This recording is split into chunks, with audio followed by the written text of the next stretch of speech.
सबैलाई नमस्कार। आज हामी जापानिज भाषाका 4 एकदमै काम लाग्ने शब्दहरू सिक्दैछौँ। कोनो, सोनो, आनो र दोनो। अब यदि कोरे, सोरे, आरे पहिले नै सिकिसकिएको छ भने आजको पाठले त्यसलाई एक कदम अगाडि लैजान्छ। यी शब्दहरूको एउटा खास नियम छ, थाहा छ? यिनीहरूलाई सधैँ एउटा नाउन मतलब संज्ञाको साथी चाहिन्छ। यो कसरी काम गर्छ त? ल आउनुहोस् सुरु गरौँ। सुरु गर्नुभन्दा पहिले एउटा सबैभन्दा महत्त्वपूर्ण नियम बुझिहालौँ, जसले गर्दा सबै कुरा पानी पानी हुनेछ। याद छ नि, कोरेको अर्थ यो चीज हो र यो एक्लै आउन सक्छ, हैन? तर कोनोको अर्थ यो मात्र हो। अलि अधुरो सुनियो नि, हैन? हो, यसलाई पूरा गर्न सधैँ एउटा संज्ञा चाहिन्छ, जस्तै कि कोनोहोन अर्थात् यो किताब। विश्वास गर्नुहोस्, यो एउटा नियम मात्र याद राख्दा आजको पाठ एकदमै सजिलो हुनेवाला छ। ल हाम्रो पहिलो शब्दबाट सुरु गरौँ है त। कोनो, यो शब्द बोल्ने मान्छेको एकदमै नजिक मतलब आफ्नो पहुँचमा भएको कुरालाई देखाउन प्रयोग हुन्छ। यसको परिभाषा त एकदमै प्रष्ट छ, हैन? यो सँगै एउटा संज्ञा। यस्तो कल्पना गरौँ न, यदि कुनै चीज हाम्रो हातमा छ वा हामीले छुन सक्ने दूरीमा छ भने त्यसलाई देखाउन कोनो प्रयोग हुन्छ। कति सजिलो नियम! अनि वाक्य बनाउने तरिका त्यो पनि एकदमै सजिलो छ। पहिला कोनो, त्यसपछि नाउन, अनि सब्जेक्टलाई जनाउने वा पार्टिकल, त्यसपछि त वाक्यको बाँकी भाग। जस्तै यो किताब भन्नु पर्यो भने हामी भन्छौँ कोनोहोन वा। ल अब केही उदाहरणहरू हेरौँ, यसले कुरालाई अझै छर्लङ्ग पार्छ। पहिलो, कोनोहोन वा ओमोसिरोई देश अर्थात् यो किताब रमाइलो छ। दोस्रो, कोनो पेन वा आताराशी देश, यो कलम नयाँ छ। र तेस्रो, कोनोहितो वा सेन्से देश, यो व्यक्ति शिक्षक हुनुहुन्छ। याद गर्नुभयो? सबै उदाहरणमा त्यो चीज वा व्यक्ति बोल्ने मान्छेकै नजिक छ।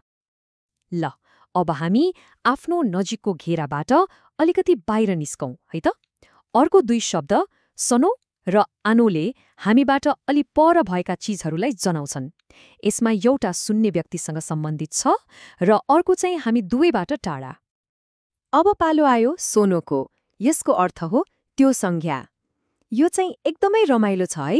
यो तब प्रयोग हुन्छ जब कुनै वस्तु बोल्ने मान्छेबाट त टाढा छ, तर जोसँग कुरा भइरहेको छ नि उसको नजिक छ। अनि राम्रो कुरा के हो भने यसको वाक्य बनाउने तरिका पनि ठ्याक्कै कोनो जस्तै हो। पहिला सोनो, त्यसपछि नाउन अनि हा पार्टिकल। हेर्नुस् त, व्याकरणमा कुनै फरक नै छैन। फरक केमा छ त? केवल दूरीमा। उदाहरणले यो कुरालाई अझै प्रष्ट पार्छ। कल्पना गर्नुहोस्, कोही आफ्नो साथीको हातमा भएको कलमलाई देखाउँदै भन्दैछ सोनो पेन वा आओइ देश, अर्थात् त्यो कलम नीलो छ। यहाँ कलम सुन्ने व्यक्तिसँग नजिक छ, होइन त? अर्को उदाहरण, सोनोमी सेवा युमे देश, त्यो पसल प्रसिद्ध छ। अब कुरा गरौँ अनोको। यसको अर्थ हो त्यो परख हो। यो तब प्रयोग हुन्छ जब कुनै वस्तु बोल्ने र सुन्ने हामी दुवैजनाबाट टाढा हुन्छ। र फेरि पनि वाक्यको संरचना उस्तै हो। आनो, त्यसपछि नाउन र त्यसपछि वा पार्टिकल। व्याकरण एकदमै सिधा र सरल छ, होइन त? उदाहरणहरूले यो कुरा झनै छर्लङ्ग पार्छ। कल्पना गर्नुहोस् त, टाढाको पहाडलाई देखाउँदै भन्न सकिन्छ आनो यामावा किरै देश, त्यो परको पहाड सुन्दर छ। त्यसैगरी बाटोको अर्को छेउमा रहेको व्यक्तिलाई देखाउँदै भन्न सकिन्छ आनो हितो वा किसा देश, त्यो परको व्यक्ति डाक्टर हुनुहुन्छ। अब यो स्लाइडमा एकछिन ध्यान दियौँ है। सोनो र आनो बीचको मुख्य फरक यही छ। सोनो, सुन्ने व्यक्तिको नजिक, अनि आनो हामी दुवैजनाबाट टाढा। यो सानो भिन्नता याद राख्नु एकदमै महत्त्वपूर्ण छ।